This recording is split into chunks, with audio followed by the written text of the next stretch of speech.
Coming to you live from downtown Detroit, this is Benzinga's Pre-Market Prep. With your host, Joel O'Connor. This is a volatile puppy here, isn't it? And Dennis Dick. I'm bidding a penny. I will.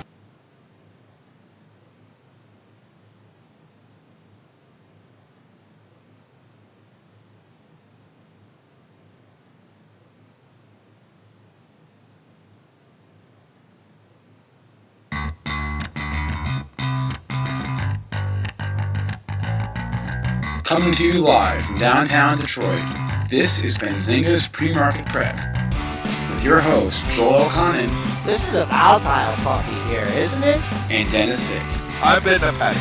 I will buy the stock for a penny. With everything you need to start your trading day. Good morning, traders and investors. Welcome to this, what's today? Thursday edition of Benzinga's Pre-Market Prep, brought to you by Benzinga Pro. I'm Spencer Israel here with Joel Elkanen and Dennis Dick. Got a good show for you folks today. 3 guests for you. Our first guest will be Morad Askar at 8:15. He's a futures trader. He's the founder of FuturesTrader71.com is his site. At 8:35, we're going to be joined by Todd Gordon. He's a CNBC contributor and the founder of Trading Analysis. And at 9, we're going to have Michael McNellis on. He's an options strategist at Key 2 Options. So full slate of guests. We also have a pretty good amount of earnings still coming in this morning. We had Tesla yesterday. We're going to talk about this double downgrade here from NVIDIA this morning. So let's get right to it. Joel, how are we doing in the S&Ps? Well, we're in the green this morning here, trading up 2.5 handles, knocking on the door of the all-time high. 2365 is the only level to look at on the upside. 64.50 pre-market high. Crude, we had talked about it finally clearing that $54 level. Took a little pause, now trading at $54.90. So looking on the daily charts here, crude has cleared some major resistance. Gold and silver bouncing back. Gold up 1070 at 1244.10, and silver back over $18 at 1804, up a dime. Dennis, how you doing on this Thursday morning? Just chilling here. How's it going there? Good. Well, I just want to congratulate you on your call yesterday, and I mentioned it to Spencer. Uh-oh. Yeah. When you were What did I say? When we started the show yesterday, you said, "Well, the S&Ps are down 5, but everybody knows that it's going to right." Everybody knows they're going to come in and buy that dip. Can't keep a good market down. Exactly. And I just, one thing that I like to look at during the intraday is I like to see the follow through or a breach of the pre-market trading. Pre-market low yesterday was 55.25.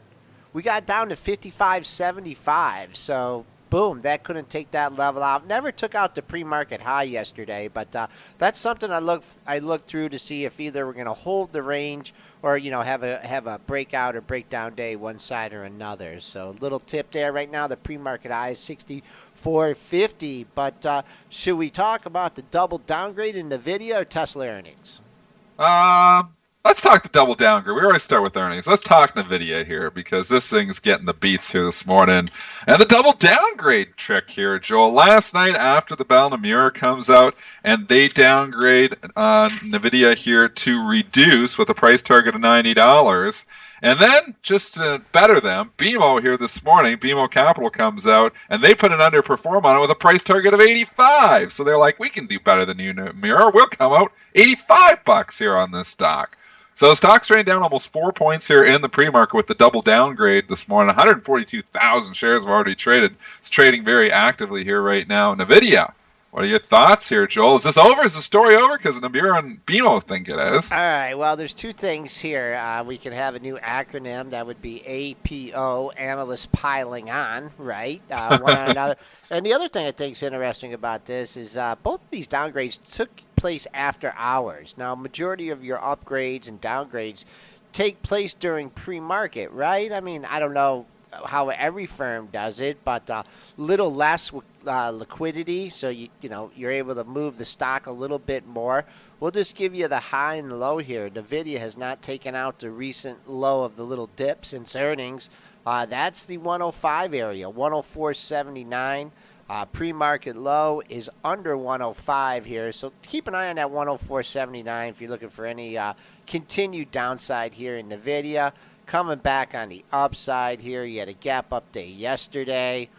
Man, I don't know. 110. I mean, if it gets back up to yesterday's low, I think you found a mound of sellers.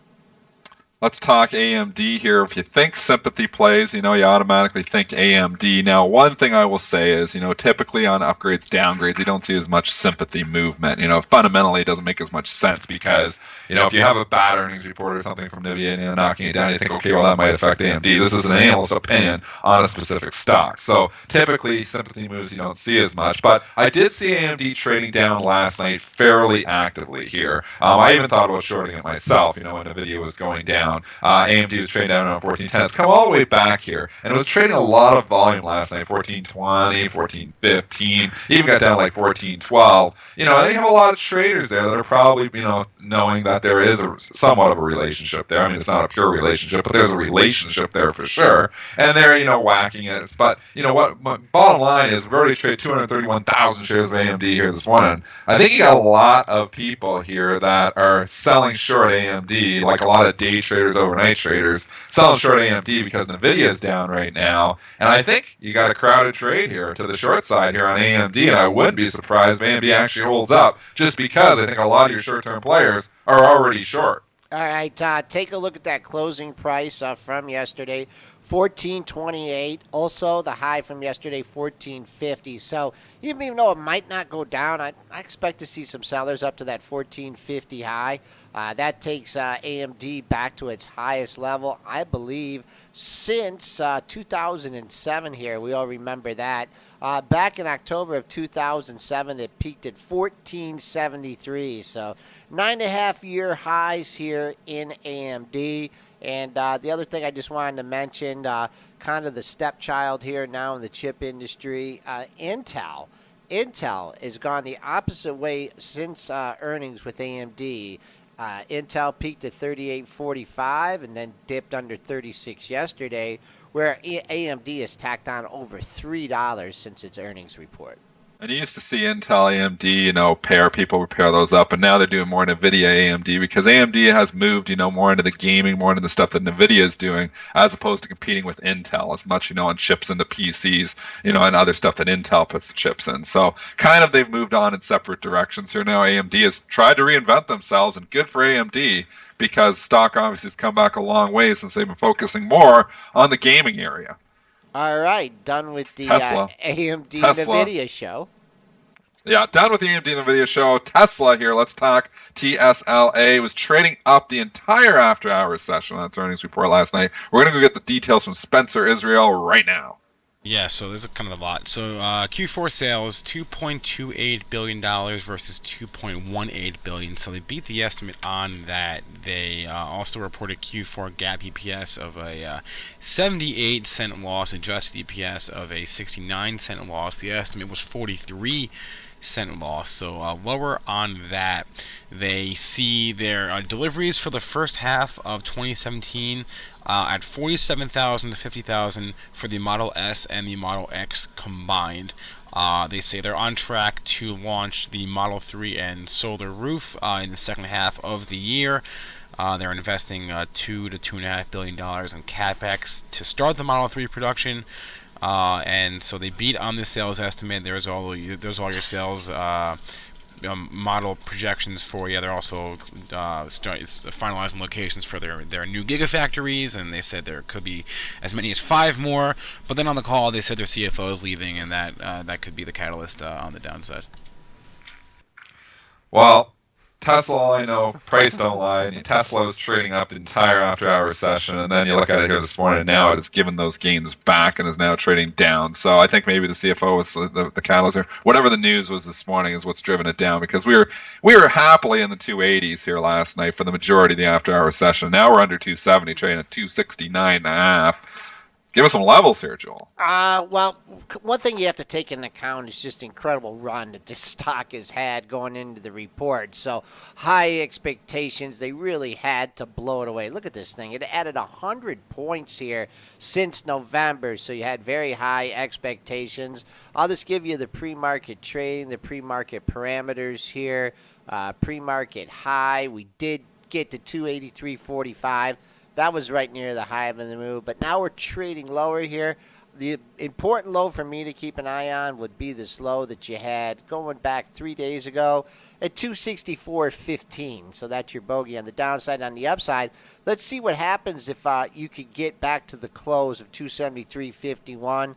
And just real quickly, our guest yesterday, Kirk Duplessis of Options Alpha, I'm not exactly what trades he put on yesterday, but I'll just look at two quick examples here. If you were so inclined to sell the 270 weekly straddle, you would have gotten $7 on the put. You would have gotten $10 on the call. That's $17. It's trading right there right now. They're going to suck the premium right out of that straddle off the open, and don't have time to do the strangle that he was talking, selling an upper call than selling a lower put. But with the muted move here in Tesla, those are winner chicken dinners. Appears the option writers win again. Fitbit, F-I-T, it's trading slightly down. We'll just quickly, we're only got about a minute before our next guest, so we're going to fly through a couple more earnings here quickly. Fitbit earnings, Spencer. Yep, Fitbit reported Q4 adjusted EPS of a 56-cent loss versus a 50-cent loss estimate, so 6 cents lower. Sales of $574 million versus $576, so slight miss on that. As far as Q1 goes, they see that EPS as slightly worse than the estimate, and sales at slightly lower. Are they supposed to make money next quarter? No. The estimate was 15.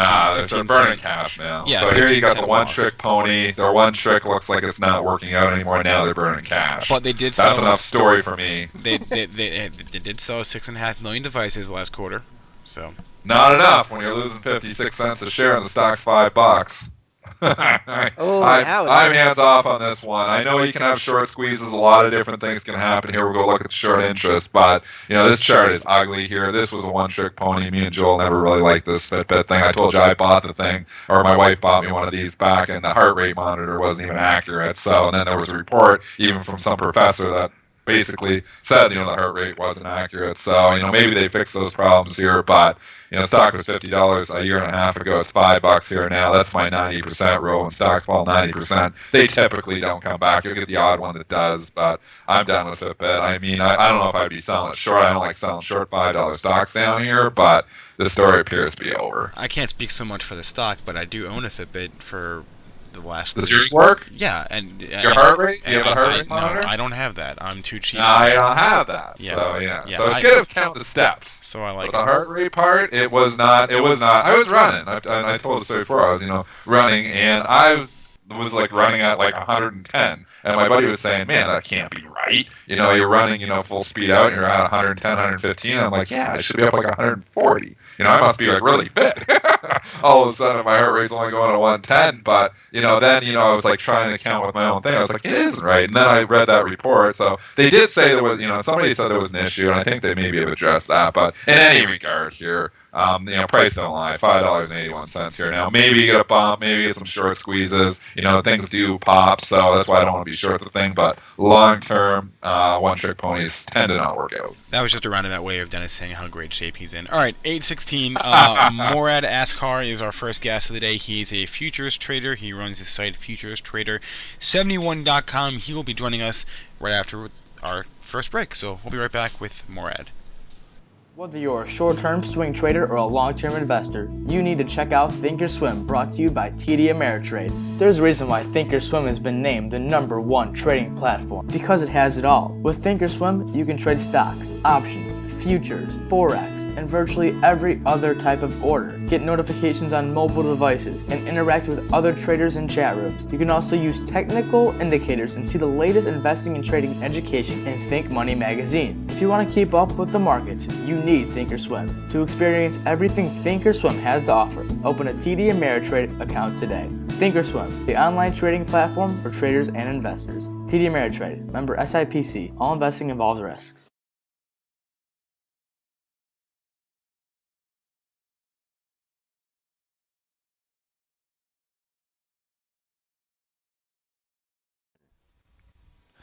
Welcome back, traders and investors, to Benzinga's Pre-Market Prep, brought to you by Benzinga Pro. I'm your co-host, Joel Elconin, with Dennis Dick and Spencer Israel behind the glass.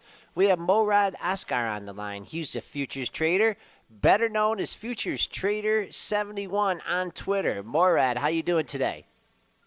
Good. Thanks for having me on. Glad to have you on as well here. So, real quick, your background here. You were a SOS bandit. You've traded equities. Just fill us in a little bit on your trading background.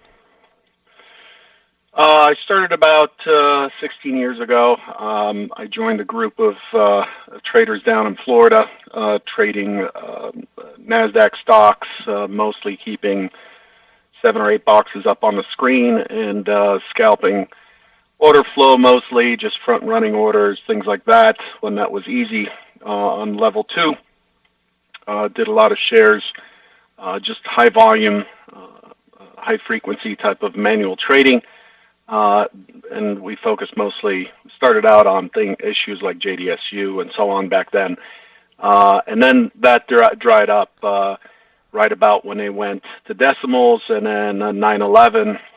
And then after 9/11 in 2002, I traded a short while for an outfit called Schoenfeld Securities down in Boca Raton, and then it just seemed like it was really hard to make money that way.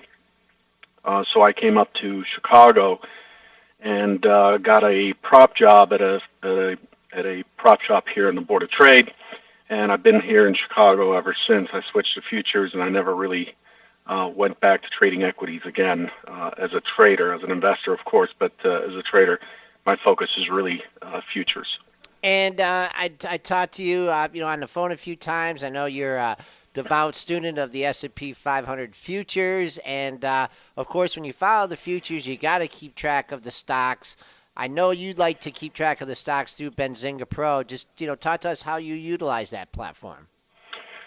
So what I have is a basket on Benzinga. I have a basket of stocks, and mainly it's a basket of ETFs. So I'm looking at the biggest or the largest issues there. Mainly the sectors I look at are the technology, so XLK, financials, XLF. I look at consumer discretionary, XLY, and an XLV for healthcare, and industrial select, XLI. And those combined make up about, I don't know what it is right now, but somewhere around 76% of the index. And what I do is I monitor what's happening on those equities. So I've combined those equities into an index, so to speak, into a single line on my chart that's overlaid by the S&P futures. And that's one way I monitor how these equities are moving. And of course, I look at everything. I get an alert for anything that affects those ETFs. It's too much information for me to follow the individual issues within the S&P 500 or the NQs or anything. So I look at the ETF in general, which that's not my trigger, so it doesn't have to be fast. It gives me a general overview of what's ahead, what's falling behind, and what's leading today. What sector is really making a move today, so I can watch that more closely, watch the big issues within that ETF closely. But my main trading is done off of these things called volume profiles, where I'm looking at how much traded. Mm-hmm. Yeah, I was just going to get into that. I mean, we, Dennis and I are pretty simpleton with our technical analysis. Double tops, double bottoms, multiple closes, highs and lows. But you make use of the volume profile, and I believe that's Stottlemyre, right, was the one that created the volume profile. Tell us how you created. Mm-hmm. Go ahead. Just tell us how you came about using it and what you think the perceived advantages are. So Stottlemyre created back in the early 1980s, created this thing called market profile. And what that was based on is a 30-minute time slot. And what it does is it puts a letter, it creates almost like a statistical histogram standing vertically, and it puts a letter for every time slot that the market trades at a certain price, and it accumulates those letters. And they're broken up into 30-minute time slots because back then you had to submit your trading cards every 15 minutes on the floor, and it kind of organized things the way they knew how. But about 10 or 11 years ago, I started looking at volume per price. So all I'm looking at is how much volume traded at each individual price. And I do this for equities as well, the bigger issues like Apple and so on, to look at bigger, big picture options plays, things like that in there. And as the volume accumulates at every price, what it tells you is price tells you what's being priced in, but volume tells you how aggressive or how feverish the market is trading at that particular price. So it gives you a lot more color. To me, the way I describe it is it's like price is like a black and white TV. You can see what's going on, you can watch your shows, but volume brings in the color aspect. You can kind of really see the stark difference between the different parts of the market, and where the market is accepting prices, where the market's rejecting prices. Because the market can move up on no volume at all, but you'll see the price move, but there's no volume participation at all. And so you're not seeing the aggression. But once you include volume at every price and you measure what that is to the tick, you can start to see how much participation there is. A volume bar does not give me that information. Volume at price does, and that's why I use it. All right, so tell us about FuturesTrader171.com, your trader development program. Give us a little insight into that. Okay, well, I came on and had to pick some sort of an alias back in 2003 or so, so I just, being unimaginative, I just called myself Futures Trader 71. And later in 2008, 2009, I came on Twitter and started to talk about what I was doing as a professional trader. And it's just the name stuck, and that's what I'm known as. So on Twitter, I'm Futures Trader 71, and my website, because there was so much information I was putting out there, and I kept getting asked so many questions, I decided to put it all on a website called FuturesTrader71.com. And on it, I talk about all aspects of trading. Now, my background is as a prop shop operator backing traders, and I was bringing that to the public. Most of it's almost all of it's for free. There are webinars on there that I did for charity, but mostly it's really to help traders kind of get a good view of how to grow professionally in all the different aspects, different parts of becoming a trader. That's what the website's about. And you're currently working on a trader development program. Yeah, the idea here is to just take all the information, get rid of the fluff, and put it together in a way that somebody can come along and pick up, trading futures or trading in general, and just focus on those things that we covered in my prop shop with the new traders. Just stuff that you can turn into actual product or actual results, hopefully.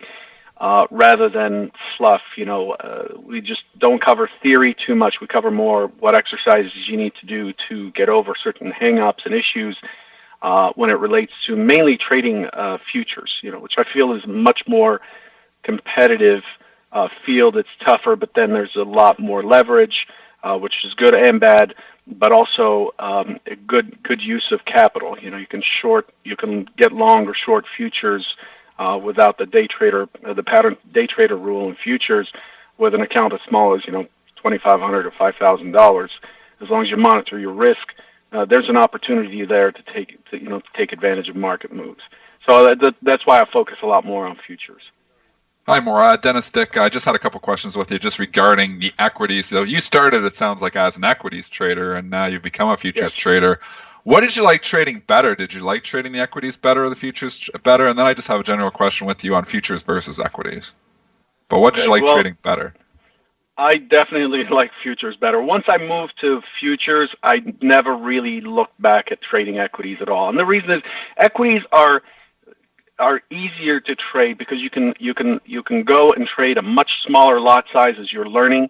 And you can pick your pace, right? You can pick a product that's crazy fast. You can pick a product that's very thick and has a lot of volume in it, and a lot of float, and it's slower.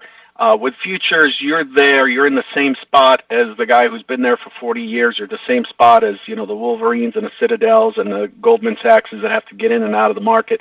But once you get it together, the advantages, there are tremendous tax advantages to futures. but also leverage, which, by the way, it's not for everyone. It's not for all investors. It's once you're profitable, I believe that futures give a lot more opportunity, and it's a market that's open around the clock. And there's so many different products to trade. And the biggest part for me that I didn't like about equities, which a lot of equity traders take advantage of, is this news thing where your stop can be triggered, $2, $3 higher than where you wanted it to be. Whereas with futures, we're closed for a half hour, 45 minutes, and the liquidity is always there. I didn't like coming in and finding out that the move happened in a huge gap overnight or on the open, and I missed it, and then that's it for that particular stock, and I got to go find other plays. But things have changed. It's been 13 years or something since I've traded equities, but I moved to futures for just I never really went back to equities. It's a taste thing. It's like a religion. You get into a huge debate as to what's better, but it's really what fits you as a trader. What's comfortable. That's what's important. Great point. Morad Askar, futures trader, runs futurestrader71.com, also on Twitter at the same handle. Morad, great speaking to you. Next time we get you on, we'll talk to you a little bit more about your setups for the upcoming day. Appreciate you coming on. Excellent. Have a great trading day.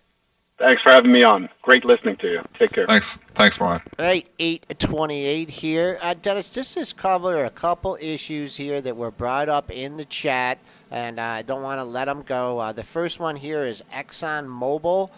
Do we have that trading up? We only have that trading up 32 cents here. I know, Dennis, this is a stock that you've traded in your portfolio long-term and short-term. Oil going up, ExxonMobil going down here. Trying to pick a bottom here. It was a valuation thing for me. I just felt it got too overvalued when it got up to the 90s. I'd bought it back at $68 when everybody hated it back at the beginning of 2016 when they were throwing all the oil stocks out. And then it just got to a point where, it's getting back to the 90s. I mean, oil used to trade at $90 a barrel when ExxonMobil was at 90. And now oil's at 55 and Exxon's at 90. I just felt it was overdone. That's why I sold it. I think it's self-correcting here right now. I think it was overdone. I think in the mid-70s I get interested in ExxonMobil again.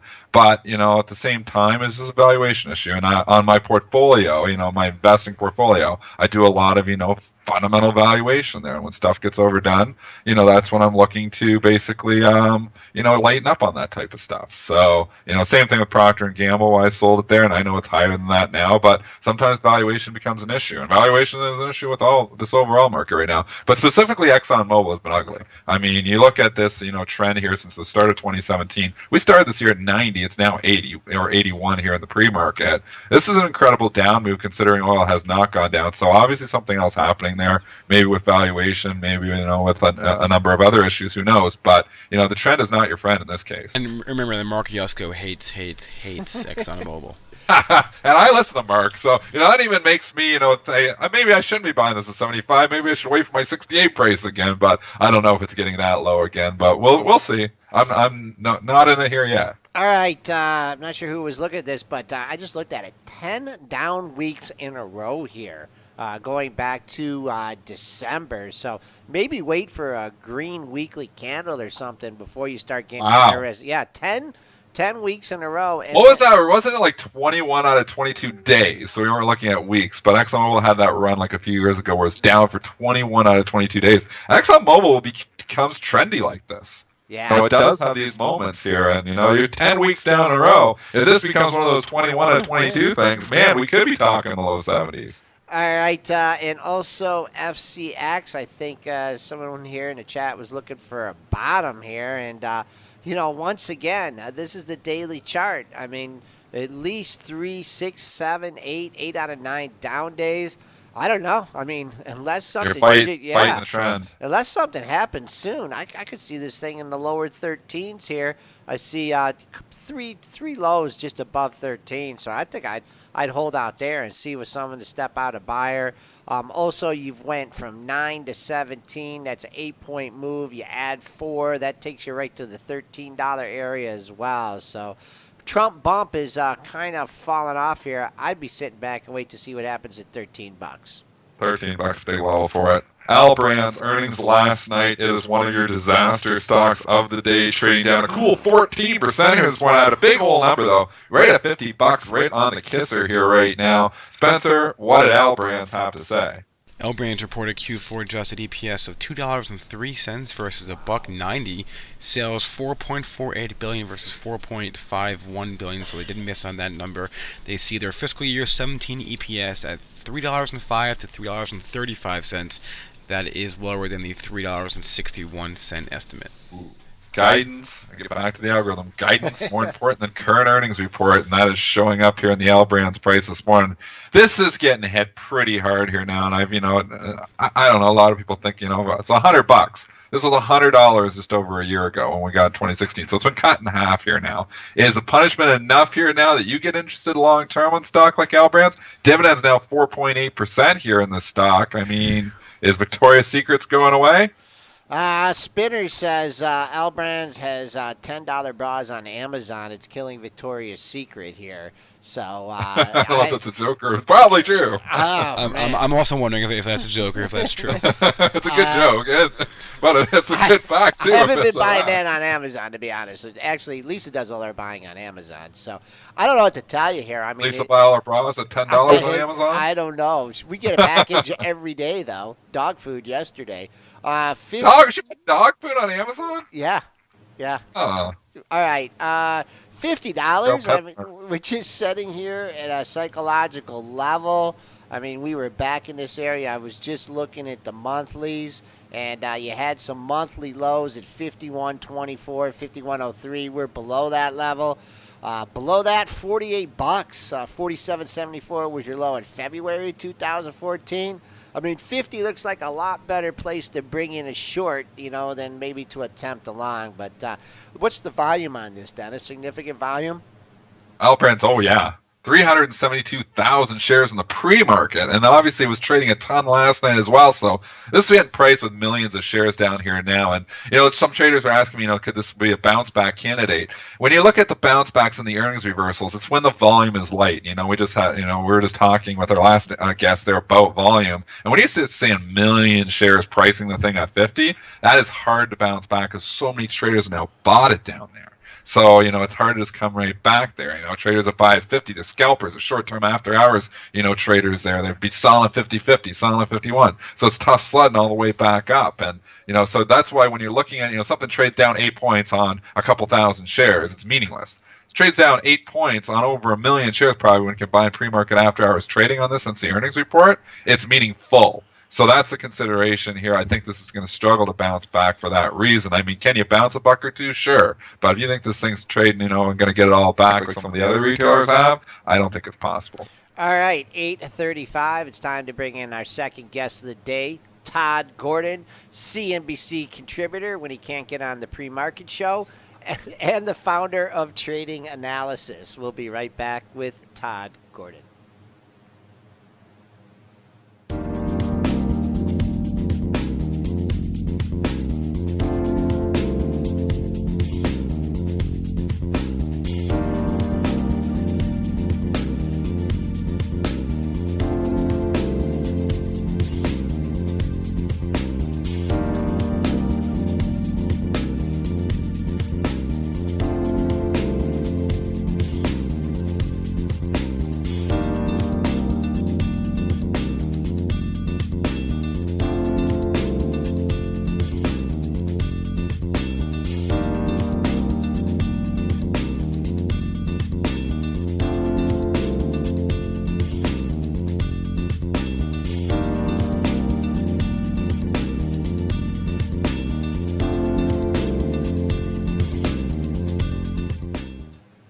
Welcome back, traders and investors, to Benzinga's Pre-Market Prep, brought to you by Benzinga Pro. We are on the line with Todd Gordon, and he is the founder of Trading Analysis.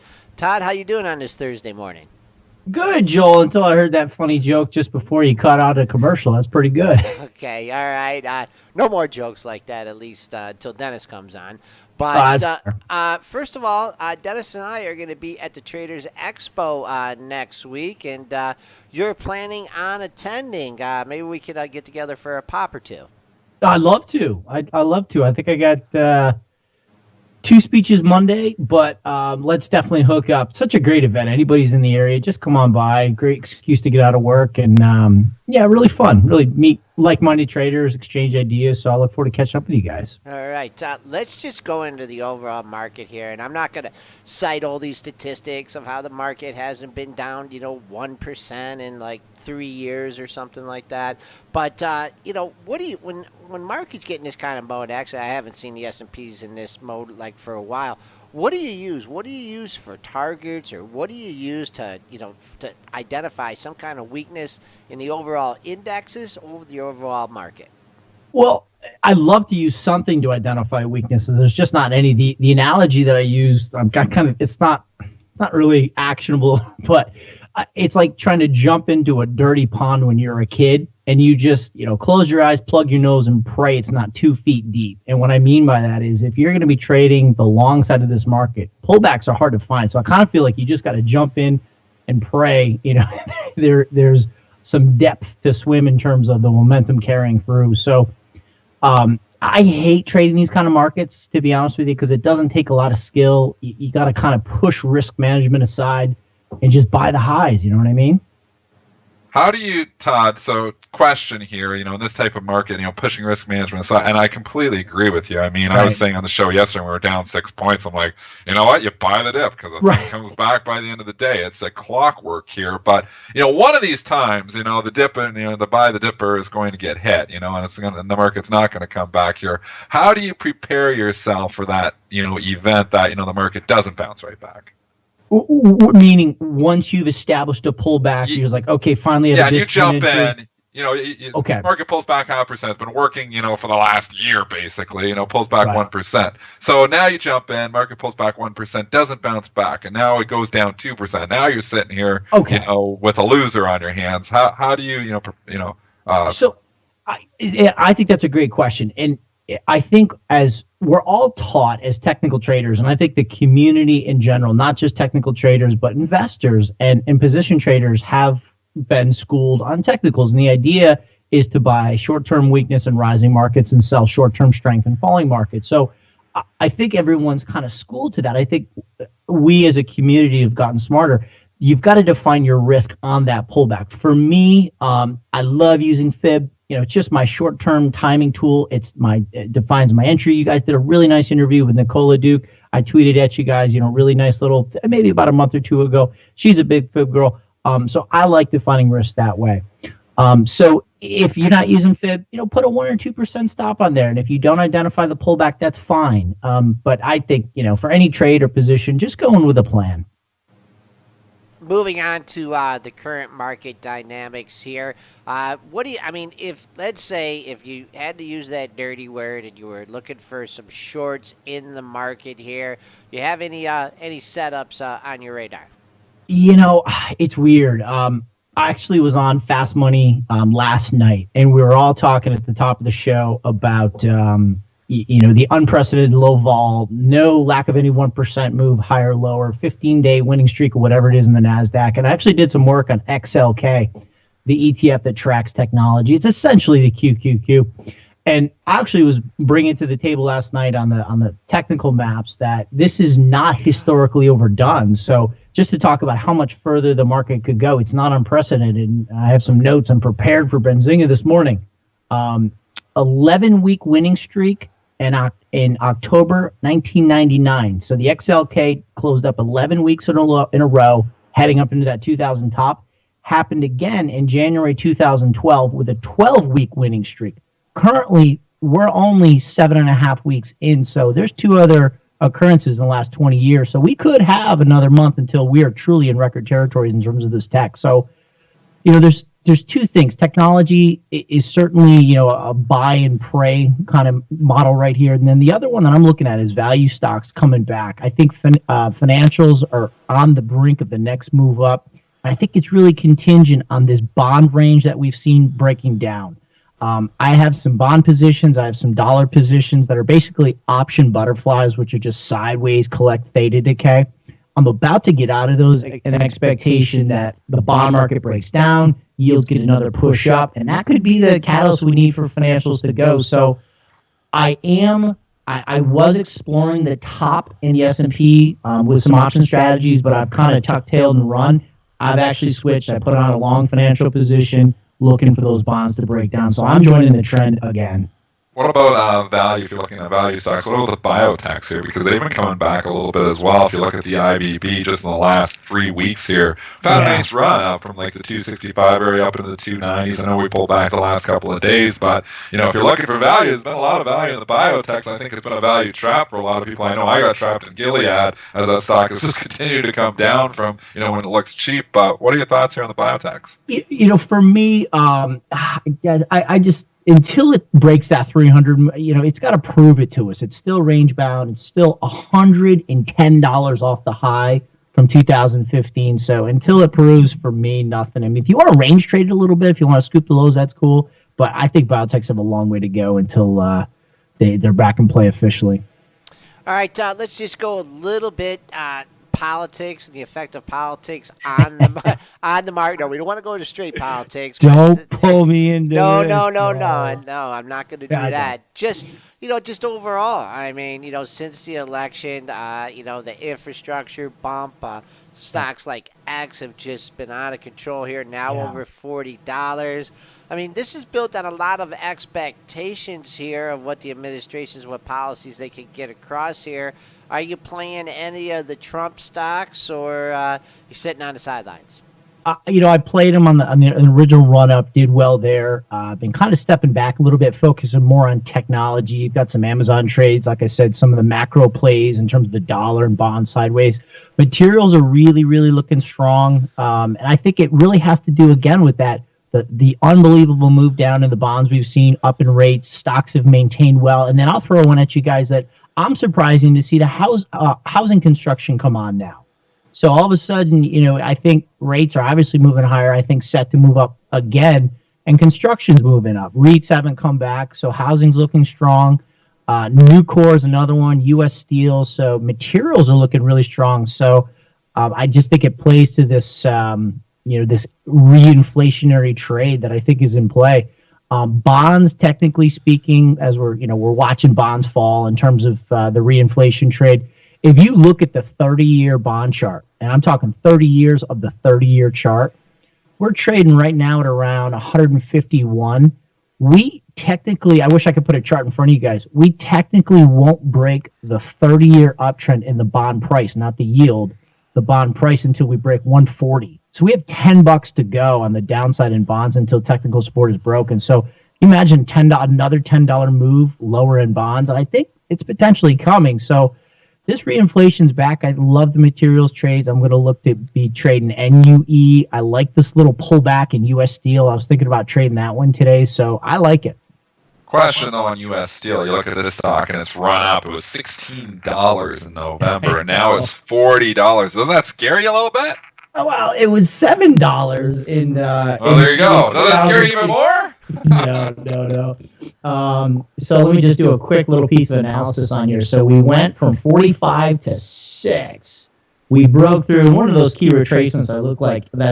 What am I saying? I look at is the 786 retracement, 78%. Basically, it's a 3/4 recapture of the drop we saw in 2014 and 15. That level came in at about $38. So if you break through 38, you would say the uptrend is now back in place, and we should break out through 46.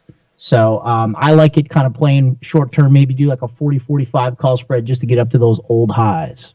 All right, before we let you go, Spinner in the chat here wants to know your thoughts on the XLE.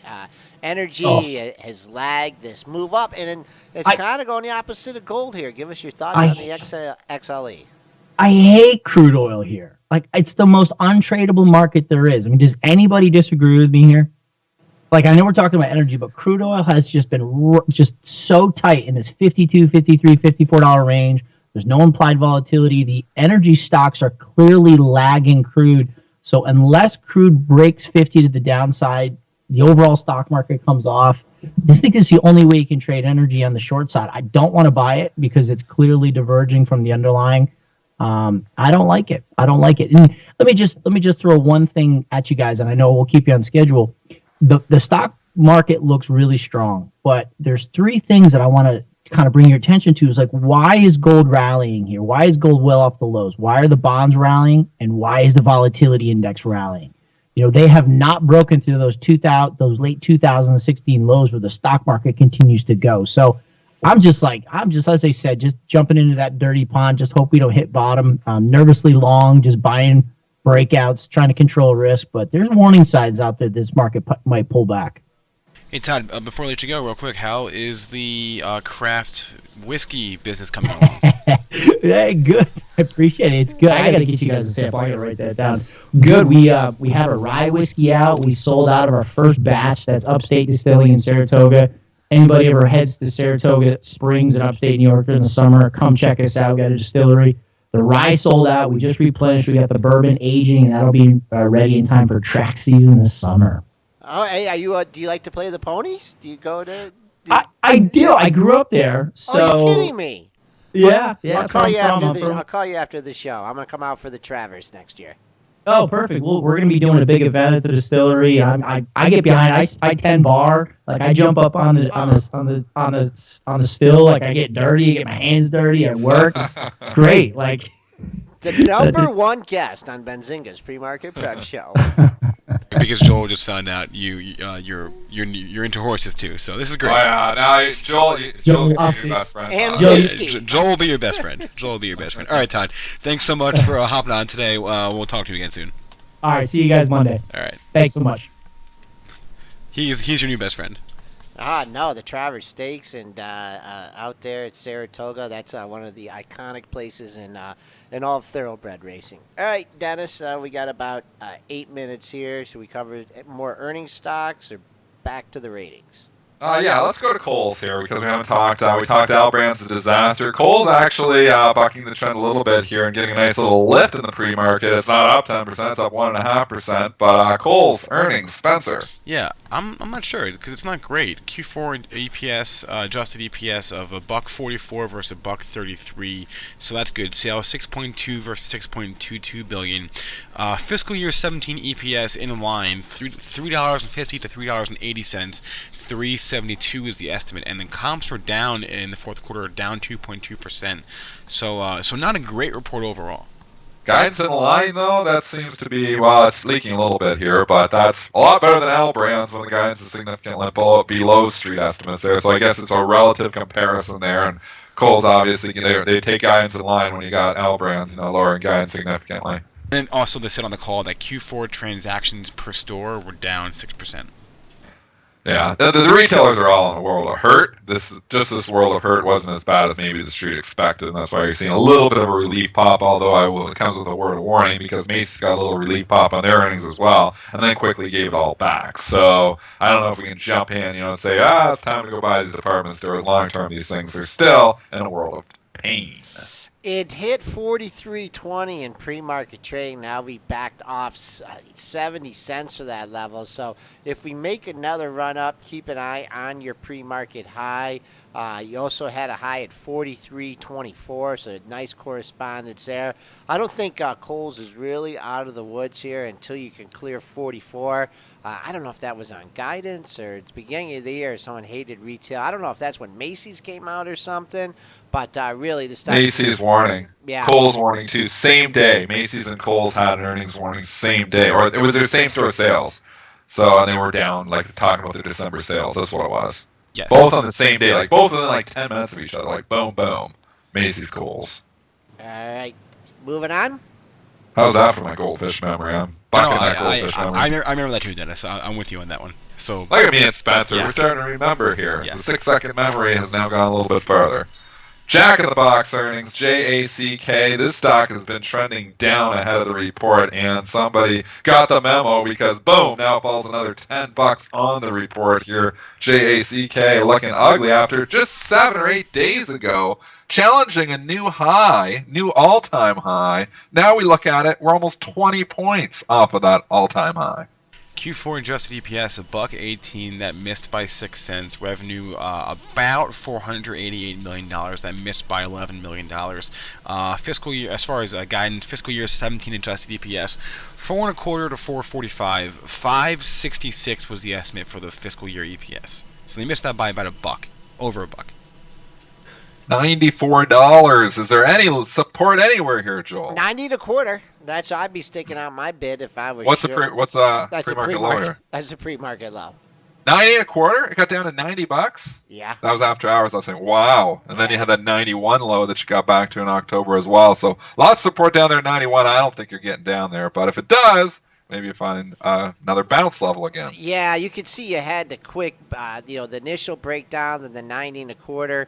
That bounce just came up to 95, so let me call that minor resistance here. But even this dip under 93 was bought here. This was in the pre-market trading. So I just don't think – I agree with you here, Denny, on this one. I mean, you may get back down to 92, 91, but big windfall for anybody that was caught short this thing going in. Well, it even started to peel off before. It looks like the street was leaning the right way into this one. Let's see what happens to that pre-market low of 90 and a quarter. Spinner wants to know about Carter's CRI. They did report earnings as well, and it's trading up a cool 10% here in the pre-market. I'll tell you, this spread is wide, though. 91.50 is the offer right now, 91.49. Best bid is way down at $85.80. So you're talking, it's only traded 6,900 shares. So exactly, you say, you look at an L Brands and it's trading down 10, 12, 14% on a million shares, and then you have Carter's trading up 10% on 6,900 shares. That's telling you that this is still in price discovery, so it doesn't necessarily have to open up here at 91.50, especially when the best bid's way down at 85.80. Yeah, boy, oh boy, 92, that stands as your pre-market high. You're not far away from that level. 92, that was the area of a high back in end December, a couple highs surrounding the 92 level. And then it opens up to 93, 92, 99, and 92.88, where some highs in mid-December. I mean, not trying to pick a top in it, but boy, I'd sure like to see if I was long or had some in-the-money options. I don't even know if they trade options on this. Well, I'd like to see some of my offers taken out at 92, 92 and a half, 93, 93 and a half, 94, and then if you have a lot on, up your size, 192, 292 and a half, 393. And this is longs. This is not, this is trying to get out of a long, not necessarily putting a short position on. I think you're going to struggle to see this thing even trade 91.5 in the regular session. I think it could start leaking here. What were the numbers there? Just before we did all the technical analysis, we never got the actual numbers there, Spencer. Carter's $1.76 per share. The estimate was $1.68, and they reported a profit of $258.1 million. Revenue, and that's for the year, sorry, and revenue for the year is $3.2 billion. So overall, I mean, they beat. It looks good. That 91.49 is the offer, and nobody's lifting that. It's been sitting there for 40 minutes, so I think it's going to open well lower than 91.49. Okay, all right, 8:55. We got about 3 more minutes here.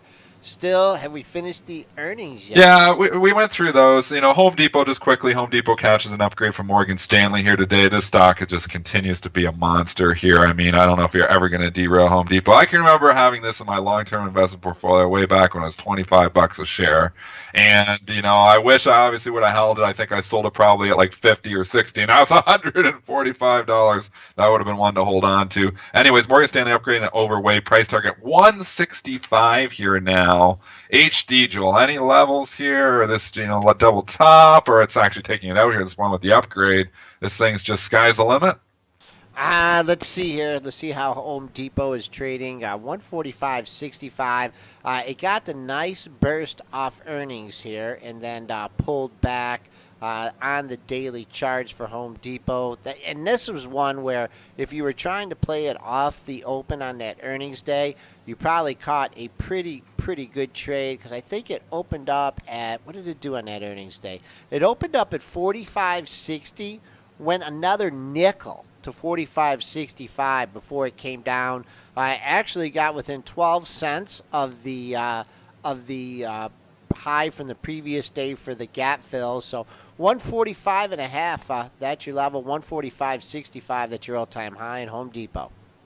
Looking at imbalances here, Bank America, it's been a trend. It's the third day in a row. Selling balances here in Bank America. 293,000 shares to sell. Trading 24.74 to slightly down. A lot of financials, which were trading green about 40 minutes ago, have went red. Reason at 8:30, they all came out with selling balances. Citigroup 57,000 to sell, the big one. Bank America 293,000 to sell. Goldman Sachs 26,000 to sell. It's significant because obviously GS is a $250 stock, so that's a significant level as well. If I'm looking at big buy imbalances here this morning, there's a couple. Ford actually has 170,000 shares to buy. Stocks trading slightly higher here in the pre-market. Square, which we have not talked about yet, has 641,000 shares to buy. SQ taking off, breaking out. I guess this was a Dorsey stock that we should own there, Joel. Square. All right. Earnings. Spencer. Let's get the earnings. I was actually gonna bring that up, and then you kept going on the imbalances. But this is what I wanted to bring up. Square reported Q4 GAAP EPS 64-cent loss. That may not compare to a 9-cent loss estimate. However, sales 452 versus 450 $million. As far as Q1 goes, they see adjusted EPS at 0 cents to 2 cents. 10-cent loss was the estimate, so they beat that. They see the fiscal year adjusted EPS at 15 cents to 19 cents, and the estimate was a 31-cent loss. So looking good on the EPS for Q1 and for the full fiscal year. All right, 1673. That is your pre-market high in shares of Square here. This has had a couple good earnings reports in a while. Fuzzy's mentioning a short squeeze here. Trading right at the highs of the pre-market session, 1673. We've only backed off 7 cents, so that is not a good sign for shorts. If someone wants to look up the short float on that, we could take a look. What about the all-time high in Square? This is it, folks. Square is trading at an all-time high. The former all-time high is $15.91. The stock debuted at $11.20. Hit $9.1478 its first month of trading. Now breaking out into new all-time high territory. Quick sector analysis here. Oil very strong. Good oil numbers there last night. You can see the USO trading up 25 cents here in the pre-market. All of your oil stocks are trading higher as well. Chevron's up $1.50. ConocoPhillips trading up over 1% in the pre-market. Even the laggard ExxonMobil's trading 0.5% higher in the pre-market. So looks like oil is going to be stronger here. Again, financials were strong, but they're starting to leak here a little bit. The only sector really jumping out, though, gold is trading higher here as well. Gold trading up over $1 in the pre-market. And, interesting points that Todd brought up as well, how gold is rallying in a strong market, and that is very interesting in itself, because we often think of gold as being insurance and being weaker in a strong market. It has not been the case. Gold has actually started to catch a bid here over the course of the last month and a half, and that's interesting. All right, 8:59. Dennis will let you go. Spencer, you want to? Yeah, one more guest for the day, folks. Michael McNellis. He is an option strategist at Key 2 Options. I believe he will also be at the FinTech Awards, or at least I hope, in May. But he's an options guy, so we love talking options. So we'll be right back with Michael McNellis.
right, welcome back, traders and investors, to Benzinga's Pre-Market Prep.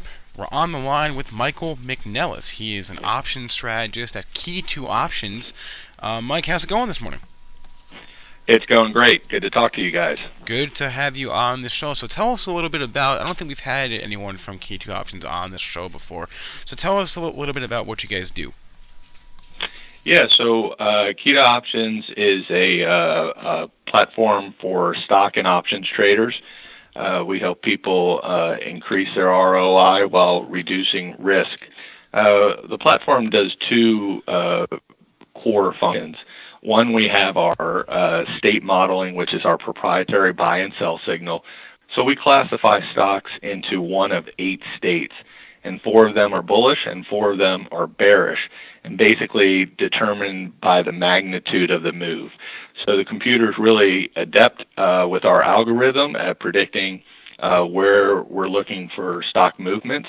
And so we give the user the ability to take a look at our state modeling and then judge for themselves where it's going to be. So, for example, we might say Microsoft is in our most bullish state 1, and we're looking for an 8% move over the next 30 trading days. And so if that takes place, they can build an option strategy to really maximize that percentage move. And with our program, you're able to go back in time. We have historical data going 10 years back, and so you can see how our modeling has done historically, and then build your options from there. And that's really the second part of the platform, is the back testing. So whether you want to use our state modeling as your buy and sell entry, you might have your own, either be indicators or price movement or whatever it is, your reason for buying and selling. We can go back in time using historical stock and options data and test all those things, those what-if strategies. What if I had bought a long call with a 30 delta or a 50 delta or a 70 delta? Or what if I had bought the front month or the back month options? How would that be? And we also allow you to implement money management strategies in there. If I get a 50% return, I want to scale out of half of my position. Gotcha. So how does it work? You basically just connect your account, and then you guys provide the rest, or is there other information that you have to input as the trader, or how exactly does that work? Yeah, so we have a membership style where you come in and you join the Key 2 Options platform. We do all the downloading of the data. You don't have to do any of that. The platform is there for you. We help guide you through building back tests and educating you on the state modeling so you understand how that works. But it's really come to us with an idea, why are you trading? And that's really one of the things that Ashok Yarlegada, who is the CEO and founder of the product, wanted to have. So the idea of having a trade plan, a lot of people talk about having a trade plan, but I might have a trade plan. My idea might be to go fight Mike Tyson, but that's not a very good plan once I get in the ring, right? So I may have all these great ideas, but can we test them out and find out? So example, I always like to say, well, what if I bought Apple on Mondays and sold it on Friday? Is that a good idea? Well, I can paper trade it, but how long is that going to take? Every Monday I buy it, every Friday I sell it on paper trading. And then how far do I go with that before I determine if that's a good idea or a bad idea? With our platform, you can go back the past 10 years, find out how that has actually performed, and then using option strategies, using a long call, did that work better? Maybe a naked put would be better, or bull call spread. So instead of just kind of arbitrarily thinking, I think this is a good idea, we can actually quantify it to the number and say this would have been your outcome, profit or loss, using the scenario that you want. Key 2 Options is nominated for a Benzinga FinTech Award this year in the Best Trading Idea Platform, Tool, or App category. You can find them on BenzingaFinTechAwards.com and going to the vote section, finding them that way. So you guys, can you speak a little bit more broadly? I guess I want to ask you about trading platforms in general. I'm not sure how involved you are with the start of the company, but what's like the biggest need that you see yourselves filling, and what kind of demand have you seen, or as far as people wanting to use your platform, and what's like the biggest the biggest pain point that you see yourself solving? Well, I think there's two things. I think at the end of the day, whether you're stock or options trading, obviously we need to know what the underlying is going to do, right? So our state modeling, our algorithm is very successful. People can, again, come and look at it. Don't take my word for it. Come and judge it. Go back in time, look when we had buy signals and sell signals, and judge that for yourselves. So that's really one key. People don't really, we find, don't have a specific reason for buying and selling. So we really force the person to say, why are you doing that? And it can't be, oh, well, the chart looks good, okay, because the computer can't quantify that. So we have to have a particular reason why that is. And trading's emotional, right? The highs and lows, hey, the market's up, I'm doing good, I'm in my position, maybe I should add more. And then all of a sudden the market turns down. And now it's back to break even. And then it goes down a little bit more. And if it only goes back to break even, I'll sell. And then it goes up a little bit. And you're just on this roller coaster, not knowing really when to buy or sell. So our idea is, hey, we've done this for the past 10 years. We've traded Microsoft options going back in history using the platform. And when I enter into a trade, I know that if it goes up to here, I'm going to sell. If it goes down to here, I'm going to sell. And I have my money management already intact. So I'm not having these emotional high lows when trading, and really getting more to a process of trading as opposed to just gambling when I'm out there in the marketplace. All right, he is. The Key to Options is the firm, and Michael McNellis is who we've been talking to. He's their options strategist. Mike will be at the FinTech Awards, I believe. I hope, Mike, you'll be there on May 11th in New York City. If you want to learn more about Key to Options, go to their site, keytooptions.com. Again, you can find them on the Benzinga FinTech Awards site, benzingafintech.awards.com. You can vote for them in the award that they're up for. Mike, thanks so much for joining us this morning, and I hope to see you at our awards in May. Yeah, absolutely. Look forward to seeing it, and appreciate the phone call. All right, have a good one. All right, thanks, guys. All right, so that's our show for the day. We had a full slate of guests, three Whether guests. you're a short-term swing trader or a long-term investor, you need to check out. If you missed any part, you can catch the whole show again on our podcast. That's on iTunes, SoundCloud, and Stitcher. So looking ahead to tomorrow's show, our last show of the week, three guests again. First, we'll be joined by Rob Friesen, Dennis's boss at Bread Trading. Then we got Brian Sheehy from Tip Ranks, and Oren Kaplan from Sharing Alpha. They do crowdsourced fund ratings. So full slate tomorrow on our last show of the week. That's it for us today. Have a good one, and we will be back with you folks tomorrow morning. Whether you're a short-term swing trader or a long-term investor, you need to check out Thinkorswim, brought to you by TD Ameritrade. There's a reason why Thinkorswim has been named the #1 trading platform, because it has it all. With Thinkorswim, you can trade stocks, options, futures, forex, and virtually every other type of order. Get notifications on mobile devices and interact with other traders in chat rooms. You can also use technical indicators and see the latest investing and trading education in Think Money magazine. If you want to keep up with the markets, you need Thinkorswim. To experience everything Thinkorswim has to offer, open a TD Ameritrade account today. Thinkorswim, the online trading platform for traders and investors. TD Ameritrade, member SIPC. All investing involves risks.